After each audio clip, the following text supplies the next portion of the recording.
গো। জি, আসসালামু আলাইকুম। আমি নাসিরউদ্দিন পাটোয়ারি। আপনাদের সাথে অনেক আড্ডা হয়েছিল, গল্প হয়েছিল, রাস্তার পাশে দোকানে চা খেয়েছিলাম। এতদিন যাবৎ অনেকের বাসায় দাওয়াত খেতে গিয়েছি, মসজিদে নামাজ পড়েছি। অনেকের সাথে গল্প, আড্ডা সবকিছু মিলিয়ে আমরা গত 1 মাস ধরে আপনাদের কাছে গিয়ে ক্যাম্পেইন করেছি।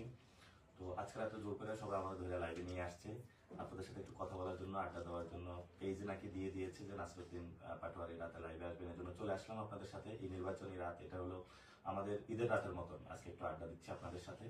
আশা করি আপনারা সবাই ভালো আছেন। তবে কিছু গুরুত্বপূর্ণ মেসেজ আমি আপনাদেরকে যেটা দিতে চাচ্ছি, আমাদের কয়েকটা জায়গায় অলরেডি তারা কেন্দ্র দখলের প্রস্তুতি নিয়েছিল। আমরা সেখানে গিয়েছি এবং আমরা আগে বলেছিলাম এবার মায়ের আমরা আর খাবো না, এবার মায়ের ইনশাল্লাহ আমরা দিব। তো সেই জায়গা থেকে আমাদের সিদ্ধেশ্বরী কলেজে প্রবলেম হয়েছিল, সেগুলো আমরা সংশোধন এবং সমাধানের চেষ্টা করেছি। কমলাপুরেও প্রবলেম হচ্ছে, ইনশাল্লাহ সেগুলো আমরা সমাধানের চেষ্টা করব। তো আপনারা জানেন যে আমরা একটা চালু করেছিলাম যে আমাদেরকে চিঠি লিখুন, সেখানে আপনারা অনেকগুলো চিঠি আমাদেরকে লিখেছেন। সেই চিঠিগুলো ইনশাল্লাহ আমি এখন পড়ার চেষ্টা করব। একজন ভাই লিখেছেন যে আনফরচুনেটলি আমি ঢাকা ৮ আসনের ভোটার না, ইভেন আমি কোনো দলও করি না, তবে আপনি না জিতলে খুবই কষ্ট পাবো ভাই, লাভ ইউ।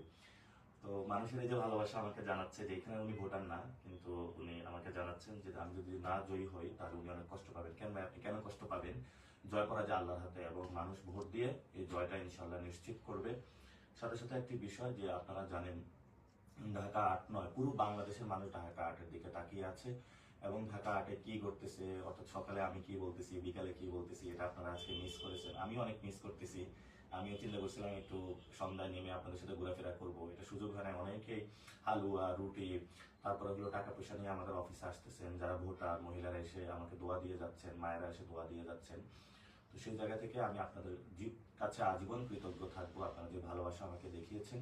কিন্তু সেই ভালোবাসাটা আপনাদের একটু ভোটের মাধ্যমে দেখাতে হবে। কালকে সকাল সকাল সবাই ভোট কেন্দ্রে চলে যাবেন, সিরিয়াল ধরে ভোট দিবেন এবং ইনশাল্লাহ আমরা নতুন বাংলাদেশ গঠনের অপেক্ষায় আছি। ইনশাল্লাহ আপু আমরা জিতবো, আপনি ভয় পাবেন না। যিনি লিখেছেন, আরেকজন লিখেছেন যে আসসালামু আলাইকুম ভাই, আশা করি ভালো আছেন। জি আলহামদুলিল্লাহ আমি ভালো আছি। আপনার জন্য অনেক দোয়া আর ভালোবাসা রইল ভাই। ঢাকার ৮ আসনে ভোটার হতে না পারার একটা আফসোস থাকবে, এটি আপনার শুভাকাঙ্ক্ষী। হ্যাঁ, পুরো বাংলাদেশ থেকে অনেকেই অফিসে এসে আমাকে বলতেছেন যে ঢাকা ৮-এ যদি আমি ভোটার ইনশাল্লাহ সামনে বাড়া হবে। তো যারা এবার ভোটার হন নাই, সামনে ইনশাল্লাহ ঢাকা ৮-এ ভোটার হয়ে যাবেন, তখন আমরা আরো বিপুল ভোটে জয়লাভ করবো এবারের চেয়ে। এবং আমাদের সামনে আপনারা অনেকগুলো চিঠি দিয়েছেন, যেগুলোতে অধিকাংশ জায়গায় আপনারা বলেছেন যে আপনারা অনেক অনেক মানুষে আমাকে ভালোবাসেন এবং ভালোবাসার জায়গা থেকে আমরা ইনশাল্লাহ ঢাকা ৮-কে একটি অনন্য জায়গায় নিয়ে যাবো ইনশাল্লাহ। আরেকজন লিখেছেন ভাইয়া আসসালামু আলাইকুম, কিচ্ছু চাই না ভাই, ভাই হত্যার বিচার চাইলাম। আরেক ভাইয়ের কাছে 12 তারিখ ইনসাফ প্রতিষ্ঠার জন্য আপনাকে জিততে হবে। যে আমি যখন ঢাকা ৮-এ আসি, এটা বড় একটি অন্যতম রেসপন্সিবিলিটি এবং দায়িত্বের জায়গা, শহীদ ওসমান হাদী ভাইয়ের হত্যার বিচার। কারণ ওসমান হাদী ভাই যখন আমি নাগরিক কমিটির আহ্বায়ক ছিলেন, আমরা একই প্ল্যাটফর্মে সহযোদ্ধা হিসাবে কাজ করেছি। পরে ভাই কালচারাল সেক্টরে কাজ করার জন্য গিয়েছেন এবং এটা নিয়ে তার সাথে অনেক আমার আড্ডা হয়েছিল, কথা হয়েছিল। তো বাংলাদেশে আসলে এক একজন এক এক সেক্টরে কাজ করার প্রয়োজন। তো ওসমান হাদী ভাইয়ের একটি কথা যেটা হলো জান দিব জুলাই দিব না, কারণ আমাদের অনেক 2000 ভাই শহীদ হয়েছেন। যেই ভাইগুলো শহীদ হয়েছেন এই জন্যই যাতে একটি নতুন বাংলাদেশ আমরা গঠন করতে পারি। আমি বাড্ডাতে দেখেছিলাম যে একজন সবজি বিক্রেতা সে আন্দোলনে নেমে এসেছিল। পরে আমি তাকে জিজ্ঞেস করেছিলাম আপনি কেন নেমে এসেছেন? উনি আমাকে জানিয়েছিল যে আমরা নেমে এসেছি এই জন্য যাতে আমরা একটা নতুন বাংলাদেশ পাই। আমার সংসার চালাতে অনেক কষ্ট হয় বউ বাচ্চা নিয়ে, হাসিনা আমলের ফেসিস্ট রিজিমের কারণে আমরা অত্যাচারিত, এই জন্য আমরা নেমে এসেছি যাতে আমরা নতুন একটি বাংলাদেশে যেতে পারি। এক ভাই লিখেছেন ভাই আমি চাই ঢাকা ৮-এ নির্বাচনটা আরো 2 মাস পিছিয়ে দেওয়া হোক। আপনার আর আব্বাসের কথায় লড়াই অনেক মজা লাগে। আপনার সাথে মিট করার ইচ্ছা আছে ইনশাল্লাহ। আমাদের ফকিরাপুল পারাবাদ হোটেলের আন্ডারগ্রাউন্ডে একটি গার্বেজ রাখার জায়গা ছিল, সেটা এক ভাই আমাদেরকে দিয়েছেন। এটা আমরা সুন্দরভাবে অফিস বানিয়েছি। এখানে ওসমান হাদী ভাইয়ের ছবি, খালেদা বেগম খালেদা জিয়ার ছবি থেকে সুন্দর করে আমরা গ্রাফিতি করেছি। এখানে যে কোনো সময় চলে আসবেন ইনশাল্লাহ, আমি এখানে থাকি। আমি আমাদের ইশতেহারে বলেছি আমি ইনশাল্লাহ জনতার এমপি হব, কোনো জমিদার কেউ হব না। এবং আপনি বলেছেন 2 মাস পিছিয়ে দেওয়া, ইলেকশন পিছনের কোনো আমাদের ভাবনা ওরকমের চিন্তা না করাই উচিত, কারণ ভারত এবং আওয়ামী লীগ একটা ষড়যন্ত্র করছে ইলেকশনটা পিছিয়ে দেওয়ার জন্য।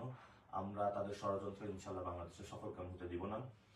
আরেক ভাই কমেন্ট করেছেন পাগলা ভাই, ভাবছিলাম কাকতালীয় ভাবে আপনার সাথে দেখা হয়ে যাবে, কিন্তু হইল না। ইনশাল্লাহ দেখা হয়ে যাবে। পাগলা 8-এর ভোটার আমি, থ্যাঙ্কস আপনাকে যে আপনি 8-এর ভোটার। ভোটটা নাসিরউদ্দিন ভাইকে দিব। আপনাকে পাগল ডাকতে ইচ্ছা, পাগল ডাকতে কিন্তু ভালোই লাগে। এমপি হলে কিন্তু নাসিরউদ্দিন এমপি বলবো, ঠিক আছে নাসিরউদ্দিন এমপি বলবেন don't mind, best of luck, অনেক দোয়া আর সাপোর্ট রইল, আসসালামু আলাইকুম। সকলে আমাদেরকে অনেক ভালোবাসা দিয়েছেন, চিঠিতে আপনারা আমাকে জানিয়েছেন, আপনাদের জন্য অনেক দোয়া এবং শুভকামনা। আরেকজন লিখেছেন ভাই আপনার প্রেমে পড়েছি, আপনার বউ না থাকলে আপনাকে কিডন্যাপ করতাম। স্যাড, দোয়া করি আপনার জয় হোক, আপনি সারা জীবন ভালো থাকেন, যেমন কথায় মন জয় করেন তেমনি কাজেও যেন ভবিষ্যতে মন জয় করতে পারেন, কিন্তু নিজের হ্যাপিনেসটা সবসময় থাকে যাতে আপনাকে অনেক ভালো লাগে। ধন্যবাদ। আমি বিবাহিত, আপনি চান্সটা মিস করলেন, এবং আমার একজন বাচ্চা আছে যার 18 মাস বয়স। তো আমার ওয়াইফের ইচ্ছা ছিল যে সে ফটোগ্রাফি করবে, এবং আমি তার কাছে ইচ্ছা পোষণ করেছিলাম আমি রাজনীতিতে ডেডিকেশন সময় দিব, সে আমাকে সাপোর্ট দিচ্ছে, আমি তাকে সাপোর্ট দিচ্ছি। তো আপনারা যে যে পছন্দের মানুষ আছেন সবাইকে নিয়ে ভালো থাকবেন, যাকে বিবাহ করেছেন তাকে সন্তুষ্ট রাখার চেষ্টা করবেন, এবং একটি নতুন বাংলাদেশে আমরা চাই না কোনো ফ্যামিলির কেউ, আপনার যদি গার্লফ্রেন্ড থাকে সে অনিরাপদ থাকে, অথবা আপনার যদি বউ থাকে সেই কোনো জায়গায় অনিরাপদ থাকে। এই জন্য ঢাকাকে আমরা ইনশাল্লাহ এমন একটা নিরাপদ নগরী বানাবো যাতে সবাই আমরা মিলে সবাই হাসিটুকু শেয়ার করতে পারি। একজন লিখেছেন ভাই আপনি ভোটে জিতবেন ইনশাল্লাহ, ইনশাল্লাহ আমরা আশা করি, কিন্তু যতদিন না পর্যন্ত হাদি ভাইয়ের খুনের বিচার করতে না পারতেছেন ততদিন পর্যন্ত নিজেকে বিজয়ী মনে করবেন না, এটুকু অনুরোধ। যে ইনশাল্লাহ আমাদের প্রথম যে ইস্তেহার সেটা হলো শহীদ উসমান হাদি ভাইয়ের বিচার, আমরা এটা করতেই হবে, এবং আমরা বলেছি শহীদ উসমান হাদি ভাইয়ের হত্যাকাণ্ডের যে বিচার আছে এটা না করে ইনশাল্লাহ আমরা ঘরে ফিরবো না, এটা আমাদের আজীবনের লড়াই। উসমান হাদি ভাইয়ের প্রতি আমার দায়িত্ব এবং কর্তব্য রয়েছে, কারণ আমরা একই সাথে কাজ করেছি। আপনারা যদি কেউ আমাকে নাও বলতেন, আর যদি আমি এখানে এমপি ইলেকশন নাও করতাম, তারপরেও শহীদ উসমান হাদি ভাইয়ের হত্যার বিচারের জন্য আমি মাঠে থাকতাম, এটা আমার দায়িত্ববোধের জায়গা। যেদিন ভাইকে খুন করা হয়েছিল ওই দিন কিন্তু আমি মাঠে ছিলাম, এবং আমি বলেছিলাম আমার ভাইয়ের রক্তের প্রতিশোধ ইনশাল্লাহ আমরা নিব, সেটা হলো ব্যালট রেভলিউশনের মাধ্যমে। আগামীকালকে ইনশাল্লাহ আপনারা সবাই ব্যালট রেভলিউশনের একটা জয়ের মধ্য দিয়ে আমাদের এই ঢাকা 8 আসনে ইনশাল্লাহ সেই জয়যাত্রা শুরু হবে।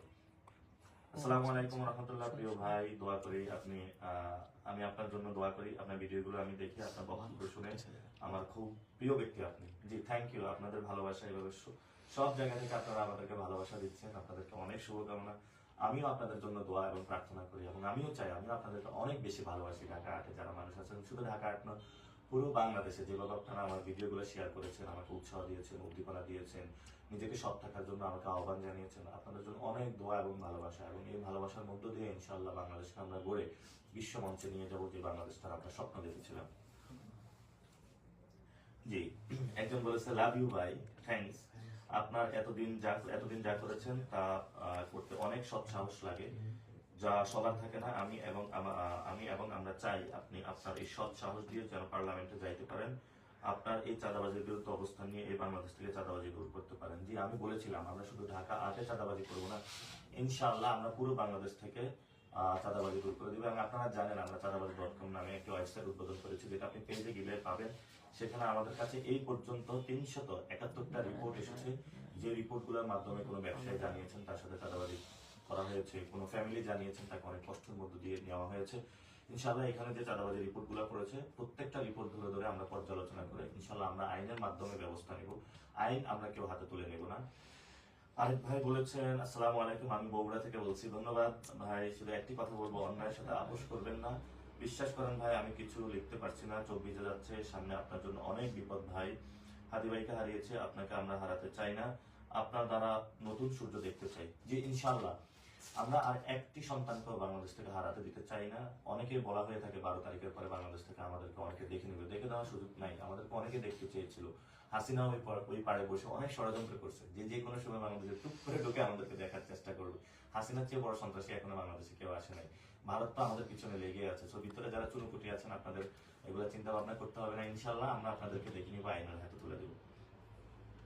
নাসিরউদ্দিন পাটোয়ারি ভাই, আপনি সংসদে যাবেন কিনা জানি না, তবে চাই সৎ দৃঢ় থাকুন আজীবন, আপনার মতো মানুষ আমাদের প্রয়োজন। জি আল্লাহ আপনাদেরকে সহায় করুন, আমরা সংসদে যাই আর না যাই, প্রত্যেকটা জায়গায় আমরা চাঁদাবাজি, দুর্নীতি, সন্ত্রাসের বিরুদ্ধে লড়াই আমাদের চালিয়ে যাব, এবং একটি নতুন বাংলাদেশ ইনশাল্লাহ আমরা গঠন করব। তবে আমরা জয়ের ব্যাপারে আশাবাদী, আমরা প্ল্যান করেছি যদি ইনশাল্লাহ আল্লাহ আমাদেরকে বিজয় দান করেন, নাসরুম মিনাল্লাহি ওয়া ফাতহুন করিব, আমরা মনে করি যে বিজয় আমাদের কাছাকাছি, তাহলে আমরা বাইতুল মোকাররমে ইনশাআল্লাহ সবাই সালাতুল শুকর নামাজ আদায় করব, যেটার মধ্য দিয়ে আমরা আল্লাহর কাছে প্রার্থনার মধ্য দিয়ে বিজয় উদযাপন না, আমরা হলো দায়িত্ববোধের জায়গা থেকে ইনশাআল্লাহ আমাদের কাজ শুরু করব।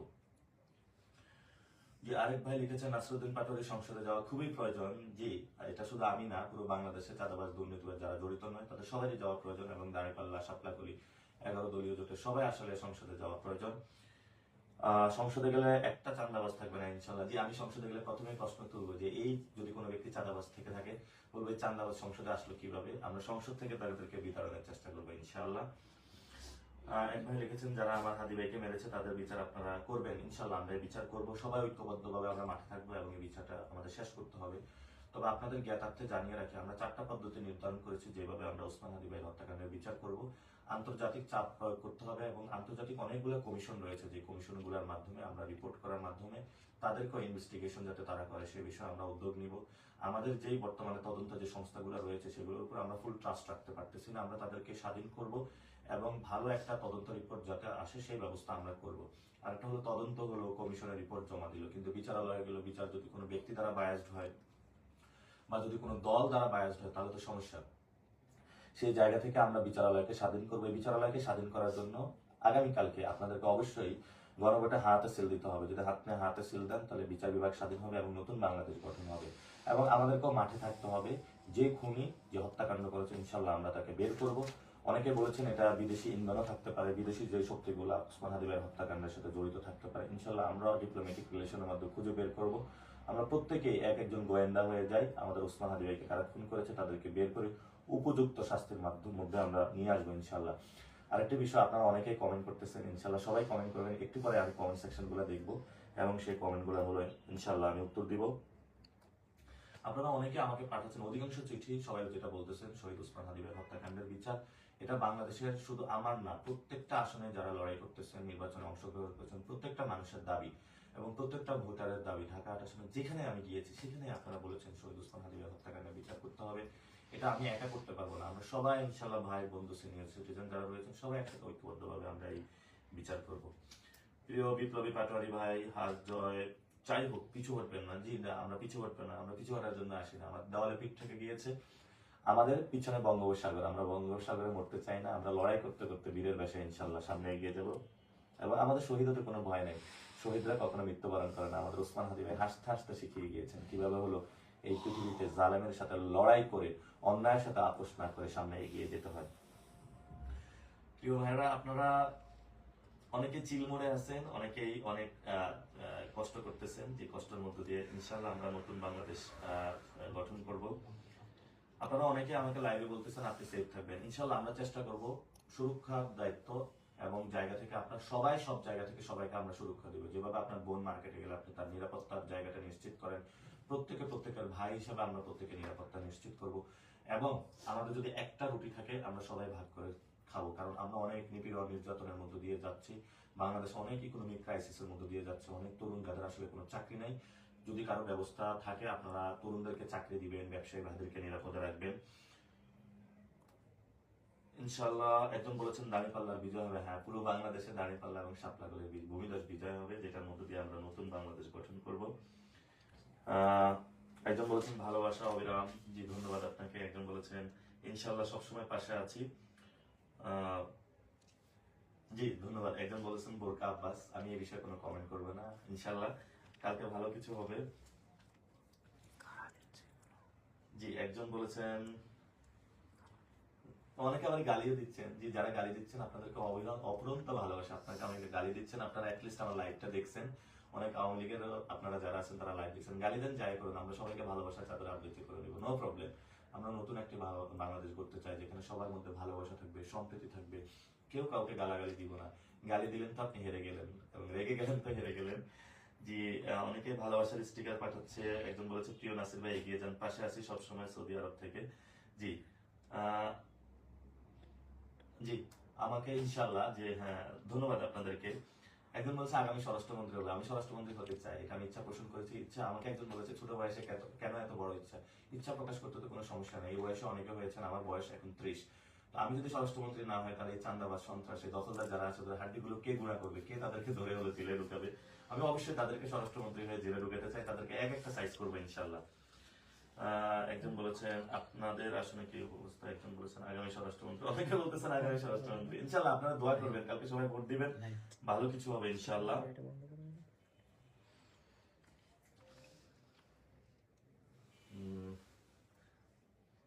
জি, একজন বলেছেন যে আমার এলাকায় চাঁদাবাজি। হ্যাঁ, শুধু ঢাকা 8 আসনের না, পুরো বাংলাদেশে বিভিন্ন জায়গায় চাঁদাবাজি হয়, আমাদের চাঁদাবাজি বন্ধ করতে হবে। এখন আমি আপনাদের একটা গুরুত্বপূর্ণ বিষয় বলছি, কেন আমাদের চাঁদাবাজি বন্ধ করতে হবে। দেখেন, চাঁদাবাজি, সন্ত্রাসী, দৌরাত্ম্য যে রয়েছে এবং দখলদারিত্ব, এটার মাধ্যমে কিন্তু একটা দল পলিটিক্যাল ফাইন্যান্সিং চালিয়ে থাকে, অর্থাৎ এটা একটা দলের রাজনৈতিক অর্থনৈতিক উৎস। সেই জায়গাটা যদি ভেঙে দিতে পারি মাসল পাওয়ারের রাজনীতি এবং তাদের অর্থনৈতিক এই সাম্রাজ্য, তাহলে আমরা নতুন বাংলাদেশে নতুন ভাবে গড়তে পারবো। আপনি চিন্তা করেন, 2100 কোটি টাকা ব্যাংকের ঋণ খেলাপি নিয়েছে, সেই লোকটা এসে রাজনীতি করতেছে, নির্বাচনে দাঁড়াচ্ছে, সে তো সবাইকে টাকা দিয়ে কেনার চেষ্টা করতেছে। তো আমি মনে করি যে বাংলাদেশে সবাই ভদ্র হয়ে গেছে, কেউ ভোটের জন্য টাকার কাছে বিক্রি হবে না। আপনারা সবাই তাদের কাছ থেকে টাকা নিবেন, তারপরে শাপলা কলিয়ার দাঁড়িপাল্লাতে ভোটটা দিয়ে আসবেন। তো আমি আপনাদেরকে যে বিষয়গুলো বলবো, যে আপনারা অনেকে আমাকে জিজ্ঞেস করেছেন যে নাসিরউদ্দিন পাটোয়ারি টিভির স্ক্রিনে দেখেছেন, খবরের কাগজে দেখেছেন, এবং অনেকেই হলো আপনারা সোশ্যাল মিডিয়াতে দেখেছেন, যে আসলে নাসিরউদ্দিন পাটোয়ারি কি কেন অথবা কি চায়, এটা আমি আপনাদেরকে একটু ক্লিয়ার করব। অতীতে আমি কি সংগ্রাম করেছি, কি ইতিহাস আমার। আমার জন্ম চাঁদপুরের শাহরাস্তিতে, সেখানেই আমি বড় হয়েছি গ্রামীণ। আমি দাখিল পাস করেছি, তারপরে দারুন সিদ্দিকিয়া কামিল থেকে আলিম পাস করেছি, আমি ঢাকা আলিয়া থেকে কামিলও পাস করেছি, এবং সাথে সাথে শুধু তাই না, আমি ঢাকা বিশ্ববিদ্যালয় থেকে বিবিএ এমবিএ কমপ্লিট করেছি। মেজর আমার মার্কেটিং ডিপার্টমেন্ট ছিল। আমি অক্সফোর্ড ইউনিভার্সিটি একটা গ্রাজুয়েশন লিডারশিপ কোর্সও নিয়েছি, যাতে আমরা লিডারশিপ ভালোভাবে প্র্যাকটিস করতে পারি। এবং যদি আন্দোলন সংগ্রামের কথা বলেন, আমার কিন্তু ছোট বয়সে ইন্টারের পরেই আমি এক রাতে যখন কোচিং করতে আসছিলাম, মেসে উঠেছিলাম, এক রাতে আমাকে 20-30 জন অস্ত্র শস্ত্র নিয়ে তারা এসে আমাকে রাতের বেলা পিক করে নিয়ে যায়, রিমান্ডে আমাকে নিয়ে নির্যাতন করে, এত ভয়াবহ নির্যাতন করে যে আমার পা উপরের দিকে দিয়ে, মাথা নিচের দিকে দিয়ে সারা রাত আমাকে তারা হলো নির্যাতন করে। আমি সেন্সলেস ছিলাম। যখন আমি সেন্স থেকে ফিরলাম, ওই রাতের কথা ভয়ানক একটা রাত ছিল আমার জন্য। পরে দেখি আমার ডান পাটা হলো ভেঙে গিয়েছিল, আমি যখন উঠে দাঁড়াচ্ছিলাম আমি দাঁড়াতে পারতেছিলাম না, আমার ডান পাটা ভেঙে দেওয়া হয়েছিল। আমাকে 4 মাস জেলে রেখেছিল অসংখ্য নির্যাতনের মধ্যে দিয়ে। আমি শুধু আল্লাহ আল্লাহ করতেছিলাম কখন বের হবো আর ভার্সিটি প্রিপারেশনটা নিব। তো পরবর্তীতে ইনশাল্লাহ আপনাদের দোয়ায় বের হই এবং ঢাকা বিশ্ববিদ্যালয়ে আমি 11তম সিরিয়ালের মধ্যে আসি। আমার অ্যাটাচ ছিল শহীদ মুক্তিযোদ্ধা জিয়াউর রহমান হল। তো ওই সময় একটা হলের কাহিনী বলবো, অনেকেই মুক্তিযোদ্ধা জিয়াউর রহমান হলের নাম পরিবর্তন করতে চেয়েছিল এবং বললো যে শহীদ জিয়ার ছবি এখানে থাকতে পারবে না। আমরা এটা প্রটেস্ট করেছিলাম যে না, এটা থাকতে হবে। এবং শুধু তাই নয়, ক্যাম্পাস লাইফে কিন্তু আমাকে রাত 2টার দিকে ছাত্রলীগ আমাকে রাতের বেলা বের করে দিয়েছিল নির্যাতনের মধ্য দিয়ে। পুরো ঢাকা শহরে আমার কোথাও থাকার জায়গা ছিল না। পরে এক বড় ভাইকে ফোন দিয়েছিলাম, উনি তার বাসায় নিয়ে আমাকে রেখেছিলেন, অসংখ্য নির্যাতনের মধ্য দিয়ে গিয়েছিল। তো আপনাদের হয়তো মনে আছে যে আপনার ফাহাদকে শহীদ করা হয়েছিল। তো আমি যখন পোস্টটা পাই, আমরা দৌড়ে যাই। বুয়েটে যাওয়ার পরে প্রশাসন আমাদেরকে প্রথমে ঢুকতে দিবে না, পরে আমরা প্রশাসনের কাছ থেকে গিয়ে সিসিটিভি ফুটেজ উদ্ধার করি। তখন আমার মাথায় খেললো, যদি আমরা সিসিটিভি ফুটেজটা উদ্ধার করি তাহলে সত্য ঘটনাটা পুরো বিশ্ববাসীকে জানাতে পারবো, কারণ ওই রাতে ছাত্রলীগ অনেক গুজব ছড়িয়ে দিয়েছিল। আপনার ফাহাদকে তারা সেখানে সিসিটিভিটা আমরা দেখলাম শহীদ করে দিয়েছিল, এবং পুরো বাংলাদেশকে আপনারা যে সিসিটিভি ফুটেজটা দেখেছিলেন, এটা কিন্তু আমরাই উদ্ধার করেছিলাম। পরবর্তীতে অনেক আন্দোলন সংগ্রাম আমরা করেছিলাম, আমাদের আবরার ফাহাদ নাই ভারতের বিরুদ্ধে শুধু একটা স্ট্যাটাস দেওয়ার কারণে। এবং সেই সময় কিন্তু ভারতে যে সীমান্ত হত্যা হয়, আমি 54 দিন রাজু ভাস্কর্যে অবস্থান করেছিলাম। এবং রাজু ভাস্কর্যে অবস্থান করার যে গল্পগুলো, এগুলো হয়তো আপনাদের সামনে কখনো আসে নাই। রাতের বেলা আমার তারা যে জায়গায় আমি থাকতাম, চারপাশ দিয়ে ট্রাকগুলোতে, যাতে আমি ঘুমাইতে না পারতাম। আমি বালুতে এত বাজে অবস্থা হয়েছিল, আমার পরবর্তীতে আমার অপারেশন করতে হয়েছিল। এবং বিভিন্ন সময় তারা হুমকির মধ্যে রেখেছিল। এক রাতে হলো আমাকে উঠিয়ে নেওয়ার চেষ্টা করা হয়েছিল, কিন্তু আমরা দমে যাইনি। সেই জায়গা থেকে আমরা উঠে দাঁড়িয়েছি। যখন কাশ্মীরের আন্দোলন হচ্ছিল, আমরা তাদের পক্ষে দাঁড়িয়েছিলাম, প্যালেস্টাইন মুভমেন্টের পক্ষে দাঁড়িয়েছিলাম। আমাদের পুরো জীবনটাই আমরা ব্যয় করেছিলাম ক্যাম্পাস লাইফে। 200 জন ব্যক্তি দাঁড়িয়েছিলাম লাখ লাখ ছাত্রলীগের বিরুদ্ধে, যে বাংলাদেশে যারা ভারতীয় রক্ষী বাহিনী, হাসিনা এবং ছাত্রলীগ, তাদেরকে আমাদের বিদায় করতে হবে। আমরা 2018 সালে চেষ্টা করেছিলাম, সেই সকল সময়ে কিছু মানুষের কারণে আমরা সেটা সক্ষম হইনি, কিন্তু পরবর্তীতে ইনশাল্লাহ আল্লাহ আমাদেরকে 2024-এ সাকসেসফুল করেছে। আমার খুবই কষ্ট লাগে যে আমরা যখন দেখি শহীদদের তালিকায় এখানে কুলি, মজুর, শ্রমিক, এবং আমি ওই দিন শহীদ মিনারে জানাজার নামাজ পড়তে গিয়েছিলাম। তো যিনি শহীদ হয়েছেন তার মাথার মধ্যে খুলি হলো গুলি করে উড়িয়ে দেওয়া হয়েছিল অর্ধেক, এবং চাপাতি দিকে তাকে কোপানো হয়েছিল। এবং তার ওয়াইফ আমাকে বলতেছিল যে আমার 3টা বাচ্চা আছে, ওরা যখন আমার কাছে জিজ্ঞেস করে আমি তাদেরকে কোনো উত্তর দিতে পারি না। এটাই হলো আসলে বাংলাদেশ। তো ভাইরা আমার, আমরা অনেক অসহ্য যন্ত্রণার মধ্যে দিয়ে এসেছি। আমি সেই সাভারে শুনেছিলাম একজন মুরগি বিক্রেতা, তার মাথার মধ্যে গুলি করে পুরা মাথা দ্বিখণ্ডিত হয়ে গিয়েছিল। এবং শহীদ ওসমান হাদি ভাইকে যে গুলিটা করা হয়েছিল, এটা এই পাশ দিয়ে ঢুকে ওই পাশ দিয়ে বের হয়ে গিয়েছিল। আমাদের সামনে অসংখ্য ভাইয়ের লাশ আমরা হাতে ধরেছি। আমাদের যেটা এখন জীবন আছে, এটা বোনাস জীবন। এই বোনাস জীবনে আমরা কি চাই? আপনারও লাইফটা বোনাস জীবন। তো 24-এ যখন আমরা মাঠে ছিলাম তখন স্নাইপার গুলি করতে এসেছিল, আমাদের পাশে আমাদের অনেক ভাই লুটিয়ে পড়েছিল। আমাদের তো এই জীবনটা থেকে আমরা কি শিক্ষা নিয়েছিলাম যে একটি নতুন বাংলাদেশ আমরা গঠন করব। আমরা যখন সরকার গঠন করেছিলাম পুরো বাংলাদেশের মানুষ, ছাত্র জনতা সরকার, সেখানেও আমাদের যে এক্সপেকটেশন ছিল আমরা পাইনি। পরবর্তীতে একটি দল বললো, আন্দোলন শুরু করলো, নির্বাচনে যেতে হবে। আমরা নির্বাচনে এখন অংশগ্রহণ করতেছি। এই নির্বাচনের মধ্য দিয়ে আমরা বড় কোনো এমপি মন্ত্রী কোনো কিছু হয়ে যেতে চাই না। নির্বাচনের মধ্য দিয়ে আমরা একটা নতুন পরিবর্তনের ডাক দিতে চাই। 24-এর গণ অভ্যুত্থানে আমরা বুলেট রেভলিউশনের মধ্য দিয়ে গিয়েছিলাম। আমি বারবার আপনাদেরকে বলি, আগামীকালকে এই যে 12 তারিখে যে ভোট কেন্দ্র যাবেন, আপনারা একটা ব্যালট রেভলিউশন করবেন, যেই রেভলিউশনের মধ্যে গণতান্ত্রিক পদ্ধতিতে শেখ হাসিনাকে পরাজয় করবেন, ভারতকে পরাজয় করবেন, চাঁদাবাজদের পরাজিত করবেন, সন্ত্রাসীদের পরাজিত করবেন, দখলদারদের পরাজিত করবেন। কালকে ভোট কেন্দ্র যাবেন, আপনাদের অনেক ভয় দেখানোর চেষ্টা করবেন। সকাল সকাল ভোট কেন্দ্রে যাবেন, ভোট দিবেন, ভোট কেন্দ্রে দাঁড়িয়ে থাকবেন। কেউ যদি ভোট কেন্দ্র দখলের চেষ্টা করে, ডাকাতির চেষ্টা করে, আমরা 5 তারিখে যে গণ অভ্যুত্থানে নেমেছিলাম সেভাবে সবাই তাদেরকে আমাদের প্রতিহত করতে হবে। আমরা কাউকে ভয় পাই না, আমরা এক আল্লাহকে একমাত্র ভয় পাই, যিনি আমাদেরকে জীবন দান করেন, মৃত্যু দান করেন। অনেকে আমাদেরকে বলার চেষ্টা করে যে তোমাদেরকে কিন্তু পরবর্তীতে দেখে নেওয়া হবে। তোমরা কি দেখে নেবে? আমাদের দেখার আসলে কিছু নাই। যেখানে আমরা মৃত্যুর জন্য প্রস্তুত, সেখানে আসলে আমাদেরকে দেখার কোনো কিছু নাই। তো আমার ফ্যামিলিতে আমার সন্তান আছে একজন। ও আমাকে যখন আমি বাসা যাই বাবা বাবা বলে ডাকে, কিন্তু আমি সবসময় তাকে রেসপন্স করতে পারি না। এবং ও যখন জন্ম হয়েছিল সি সেকশনে, আমার 1 ঘন্টা লেট হয়েছিল, সে পায়খানা প্রস্রাব খেয়ে ফেলেছিল। আমি তার কাছে আজীবন ঋণী। তো আমি আমার সন্তান কোনোদিন যদি আমার এই লাইফ থেকে দেখে, আমি তাকে একটা বলতে চাই যে মা, তুমি এমন একটা জায়গায় বড় হও, অন্যায়ের সাথে কখনো আপোষ করিও না। যে জীবনে তোমার বাবা হয়তো তোমাকে সময় দিতে পারেনি, কিন্তু তোমার বাবা অসংখ্য মানুষের ভালোবাসা পেয়েছে, অসংখ্য মানুষের কাছে গিয়েছে। তোমার বাবা লড়াই করেছে এমন একটি বাংলাদেশের জন্য যেখানে তুমি নিরাপদ থাকতে পারো, ভালোভাবে পড়াশোনা করতে পারো। আমার আব্বা আম্মা হয়তো আমার আজকে লাইভ দেখছেন। আব্বা আম্মা, আমি কখনো আপনাদের মুখের সামনে গিয়ে বলতে পারিনি যে আপনাদেরকে ভালোবাসি। সত্যি আমি আপনাদেরকে অনেক বেশি ভালোবাসি।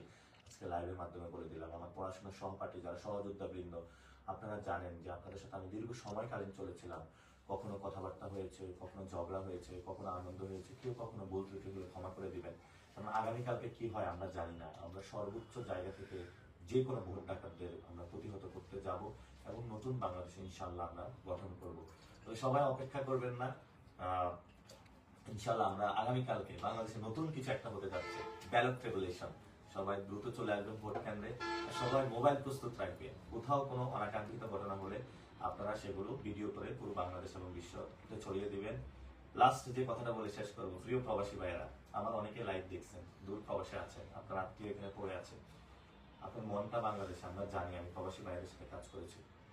আপনারা আমাদেরকে সাপলাকলিতে ভোট দিয়েছেন, দাঁড়িপাল্লায় ভোট দিয়েছেন, 11 দলীয় জোটকে ভোট দিয়েছেন। আপনারা অনেক ভালোবাসা বাংলাদেশের প্রতি দেখিয়েছেন। আমরা আপনাদের সাথে আছি। আপনারা এটা মনে করবেন না যে বাংলাদেশে যারা আছে তারা আমাদেরকে দেখে না, জানে না। প্রত্যেকটা আপনাদের ভিডিওগুলো আমরা দেখার চেষ্টা করি, কষ্টগুলো আমরা শুনি। ইনশাআল্লাহ নতুন ভাবে বাংলাদেশ গঠনের প্রস্তুতি নেবেন, হতাশ হবেন না। আগামীকালকে ভালো কিছু করতে যাচ্ছে ইনশাআল্লাহ। সবাই ভালো থাকবেন, সবাই দোয়া করবেন। ইনশাআল্লাহ সবার সাথে আবার মাঠে দেখা হবে কালকে সকাল থেকে। ইনশাআল্লাহ সবার সাথে দেখা হবে। সবাইকে আসসালামু আলাইকুম ওয়া রাহমাতুল্লাহি ওয়া বারাকাতুহু।